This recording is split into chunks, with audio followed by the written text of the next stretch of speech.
And we're live here, Facebook, YouTube, Twitter. What's up, guys? Nick Script, P2W Fantasy Podcast. So a week from tomorrow, we have our first full slate of NFL games. This coming Thursday is the first game of the NFL season, which means we are right around the corner from actually having fantasy football, which is massive. Super excited about this coming season in terms of content. You can catch me every day, obviously on Twitter at P2W Fantasy, dropping different types of content. But the streaming, I will be a part of the Fantasy Points schedule this season. I was last season just on Sundays. This week or this year, I have on Wednesdays a mailbag episode for Fantasy Points. Then Wednesday night is going to be this show, the P2W Fantasy Podcast. So just my specific podcast. And then on Sunday, I'll have more of a betting sort of show on Fantasy Points. So 2 shows for them, my own podcast sprinkled in with a bunch of other random videos and infographics, threads, everything. So excited for the season. But a lot of people are drafting this weekend, either today, tomorrow, or Monday. So I want to do one more mock draft as we still, again, have people that are finalizing their leagues for the season. So we'll get into that in a second here, and we'll pull up the sleeper for everybody to see.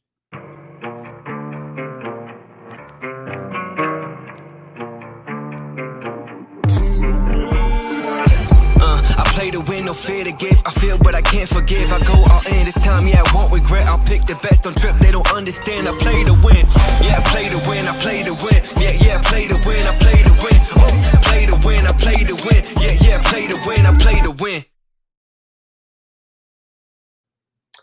All right, final mock draft. Let's get the draft board up and hope that all works well. So we got sleeper, and I chose the 112. I had some recent videos where I had, I think, the 8, one with the 2, I believe. I want to go with the 112. Probably my favorite spot. A lot of people say, you want to have a top 5 pick. You want to maximize your team by having one of those elite options. I would say that, I like being on the ends. So I like the 11 and 12. I like the 1 and 2 because I like to double tap my selection. So I see 2 guys on the board I want. It's my turn. I'm up. I get to tap 2 guys I want right away. So obviously you miss out on runs of certain things, and you'll probably miss out on some early guys that you want. But at the same time, you do get that double tap for the end. So again, going through a mock draft here with some people having their put my actual microphone on. There we go. Some people having their drafts this coming weekend. So let's start the draft off. Again, I'm at the 12 spot for the roster. 1 quarterback, 2 running backs, 3 wide receivers, a tight end, and 2 flexes with a couple bench spots. So, I added a flex just to be a little bit more, I guess, a little more fun here, more starting people in your lineup. I love to have as many starting spots as possible. No defense or kicker for this stream. And we'll start things off. All right, so McCaffrey, Taylor, Derrick Henry, Dalvin Cook. So huge running back run right now.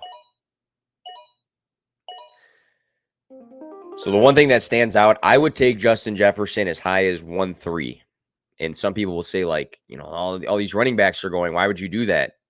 I would do that because he's my wide receiver 1. He's got the same OC that, Cooper Kupp had last season. He's done nothing but get better year 1 to year 2.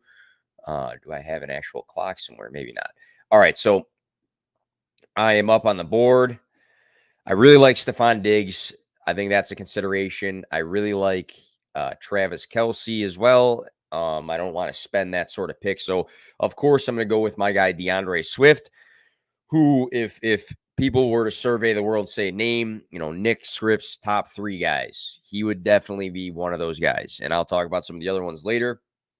But DeAndre Swift, obviously massive pass catching upside. I think he's going to take a jump this season. I don't fear the injuries. I think the play he got hurt on last season with Roquan Smith. Anybody that, doesn't have the build of Derrick Henry would have been injured on that specific play. The Lions offense is getting better. There's more weapons on there. I don't think the playbook changes for the running back, though. So if weapons take, something away from each other as far as targets go, I think there's still plenty of schemes for DeAndre Swift, who has the opportunity to have an Eckler-like season. I don't know about the touchdowns, but very Eckler-like season. So we're going to go with DeAndre Swift. So my immediate thought here is I can take a stud running back, stud wide receiver. I love Stephon Diggs. He's my wide receiver 3 for this coming season. The running backs, I think in the second round, there's a lot of value with again, just reading straight down. Chubb, Kamara, Aaron Jones, Barkley, Javonte, Leonard Fournette, Zeke.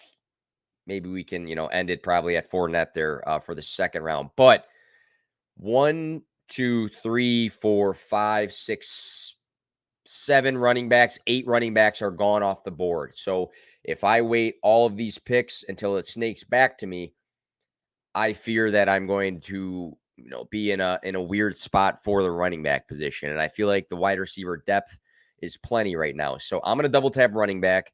Now it's who? So Kamara, Aaron Jones, and Barkley are what come to mind for me.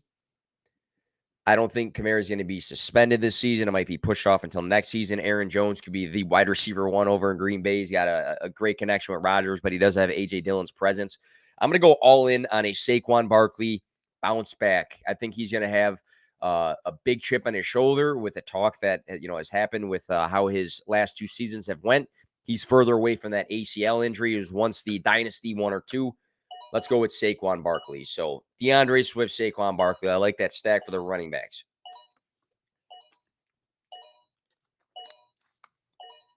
Love Josh Allen. Not in the second round, though.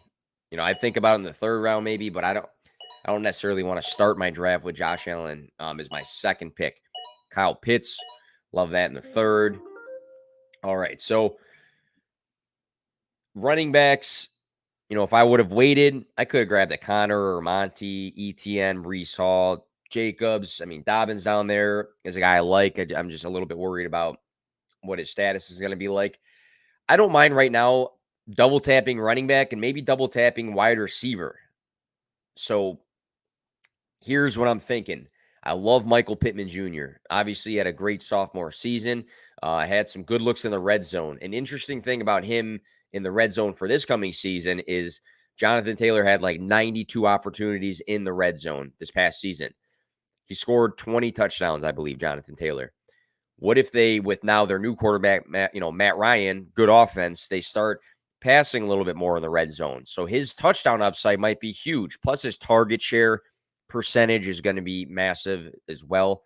All in on Michael Pittman Jr. this year, who I just pushed inside my top 12.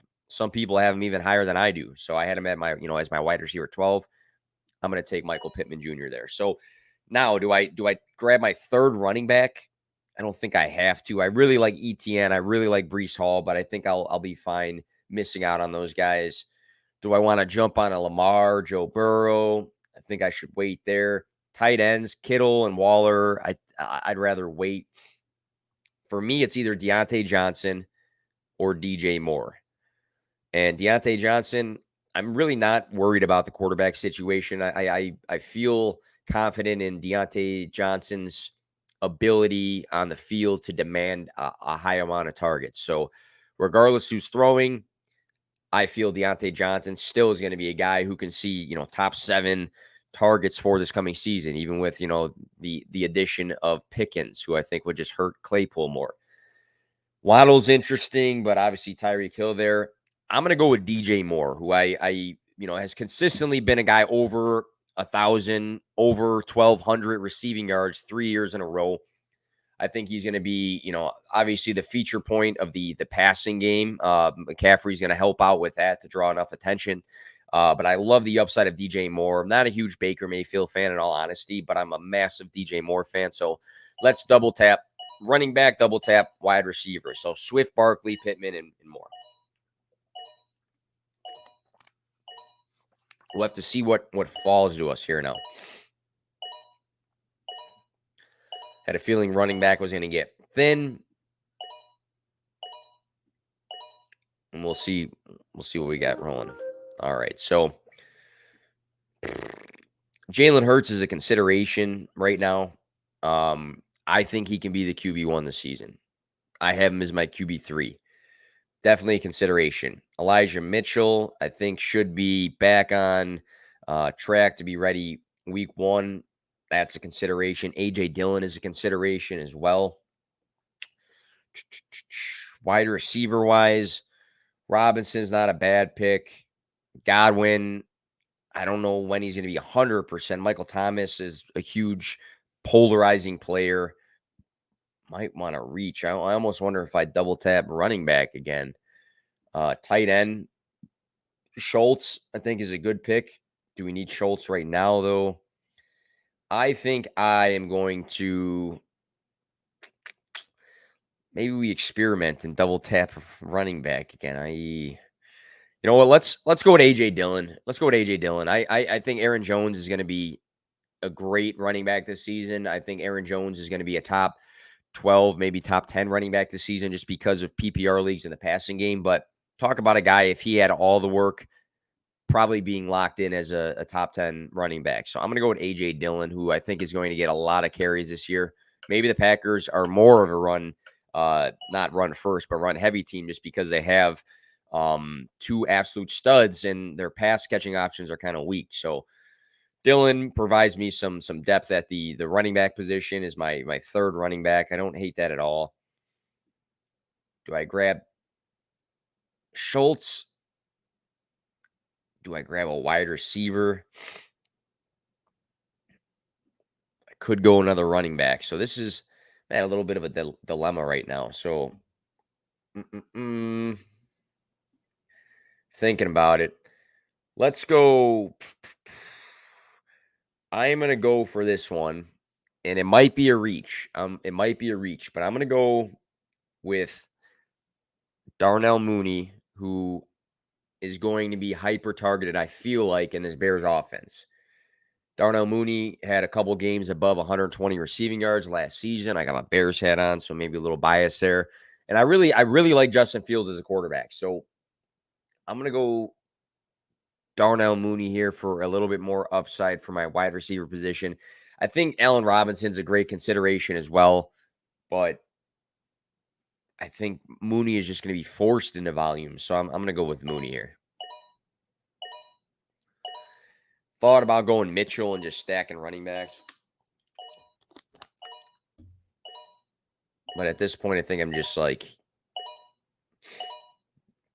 trying to fill my roster. Let's see what actually comes back to us here.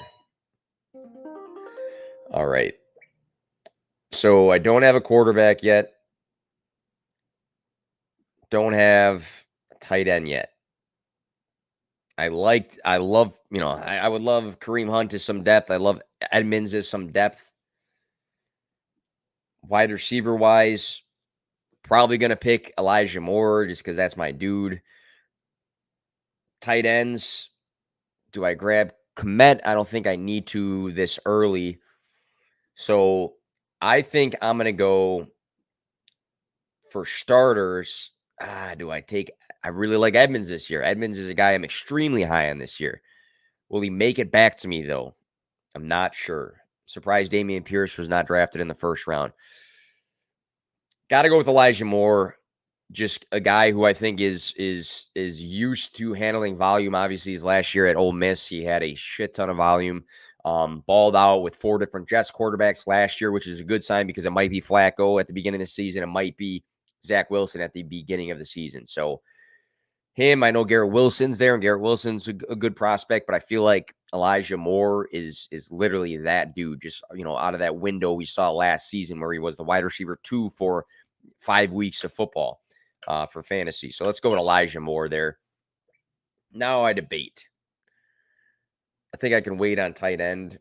Quarterback, I'm going to jump on Trey Lance because of the massive upside, dual threat quarterback. We saw Jimmy G last year as a top 12 quarterback in passing yards, and that's because the system has 3 guys who provide a lot of yards after the catch between Debo, Ayuk, and Kittle. So if he can just be a competent quarterback, put the ball into those guys' hands, he's going to get a boost in receiving yards. Then he's got the dual threat ability as well. So that can mean some rushing touchdowns and a safer floor, kind of like Jalen Hurts was last season. So do I need to take him in the 8th? Can I wait to the 9th? That's the debate, I guess, here. Maybe I take him too early in the 8th round. What quarterback would he be? He'd be the first, second, third, fourth, fifth, sixth, seventh, eighth, ninth quarterback off the board. Feel like I kind of can wait. So let's play the wait game. Let's see if he makes it back to us. Right now, I think I'm going to add some running back depth to my team, and I'm going to take Chase Edmonds, who I don't know is going to fall down to me. So Chase Edmonds in the 8th, maybe that's a reach, but I really like his opportunity. Again, I love the dual threat pass catching running backs, and I feel like he is that guy. So maybe a bit of a reach there, but let's see if we have Trey Lance fall to us or not.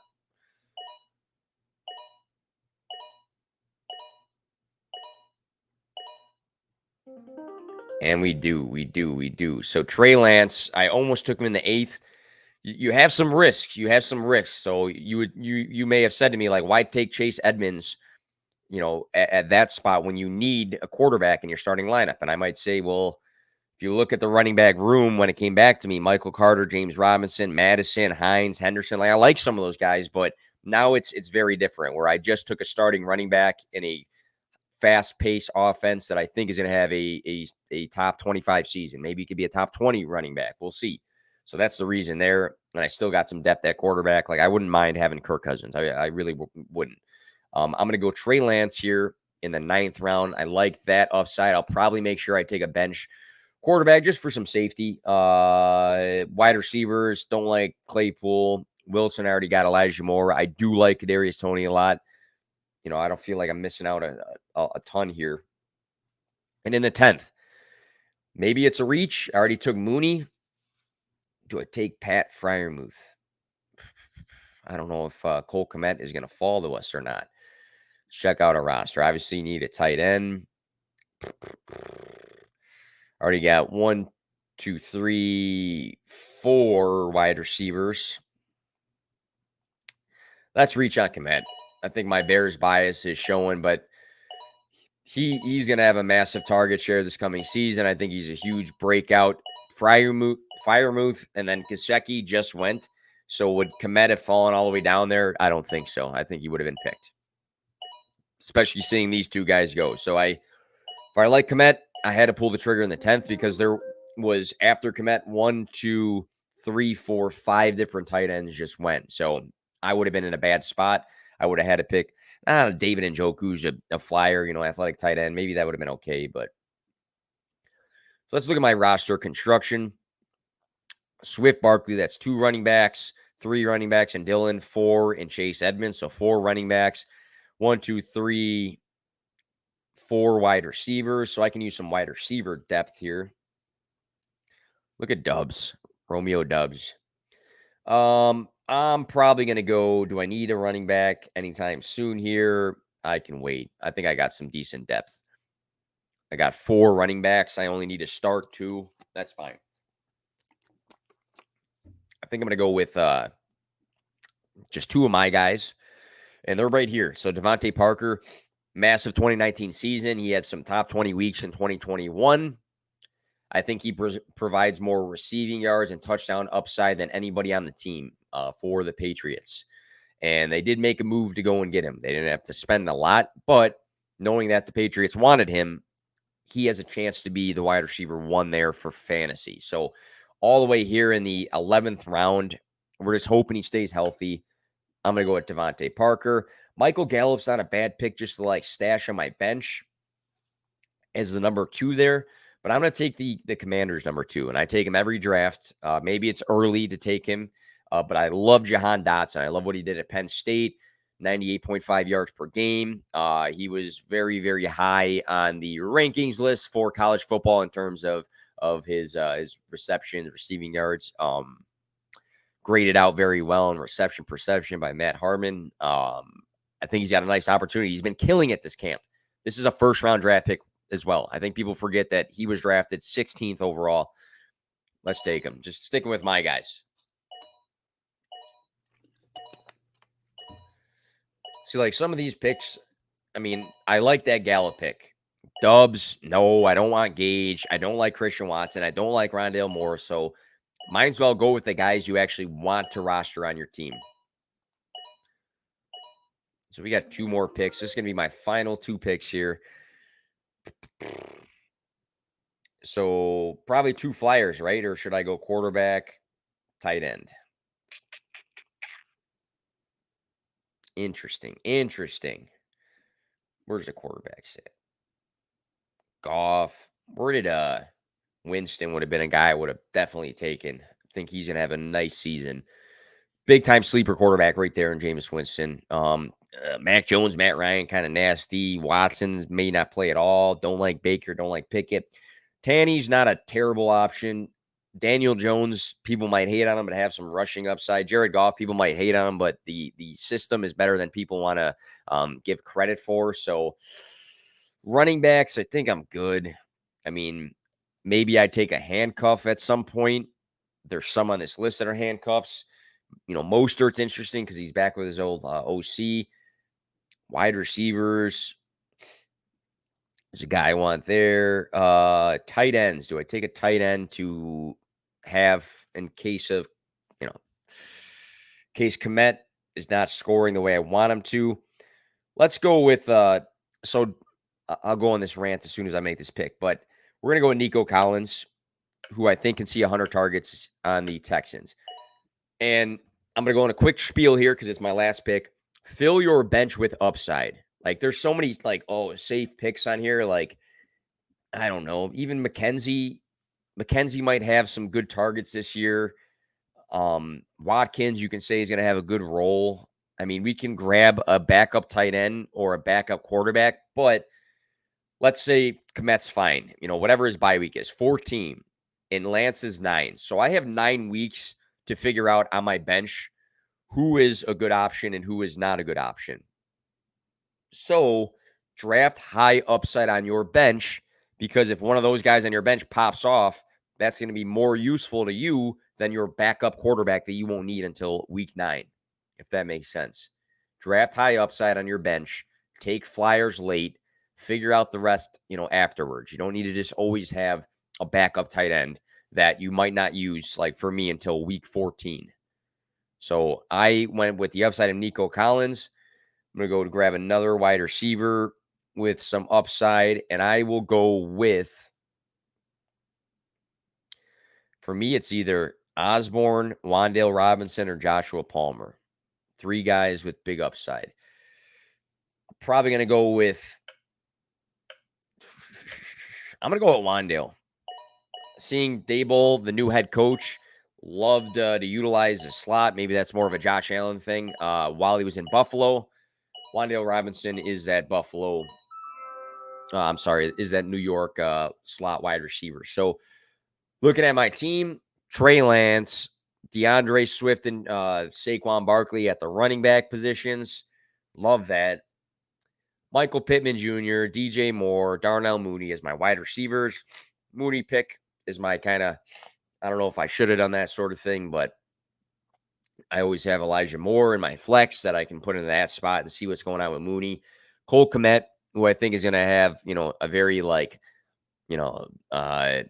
poor man's version of, Kelsey and Andrews sort of season, being the number 2 option in Chicago. A.J. Dillon, I do like. He had some big weeks last year. I think he's going to touch the ball plenty. Good depth there with Chase Edmonds, who I'm super, super into for this coming season, is a dual threat running back on a good fast-paced offense. Devante Parker, Dotson, Nico Collins, Wan'Dale Robinson, some upside guys. Maybe Wan'Dale's not necessarily, the biggest upside guy, but he's a guy that was used to some volume in college at Kentucky. But Parker, Dotson, and Collins, 3 guys with some high upside to fill my bench, which I feel like you should do. Fill your bench with upside. So I like this team. I think this team would be very competitive this coming season. If I had to change anything, because I feel like we do this and you want to change things, I'd probably change my Mooney pick, who I really do like Mooney, but I might have pivoted just because I got this stack right here that I don't know if I necessarily want for my team. But otherwise, I feel like this team is solid. So good luck in your drafts this coming weekend. If you have drafts, you can follow me at P2W Fantasy on Twitter. You can @ me on Twitter and ask any sort of questions you guys have about your leagues, your draft strategies, trades, whatever. I'm there. I'm going to be grinding all season. Again, if you are into fantasy football, you can catch me on Wednesdays and Sundays on the Fantasy Point stream. You can catch my late night Wednesday show for this podcast, P2W Fantasy, and I'll have a bunch of random shit on my Twitter page, on my TikTok as well, throughout the weeks of the fantasy football season. It's here, guys. Thanks for watching.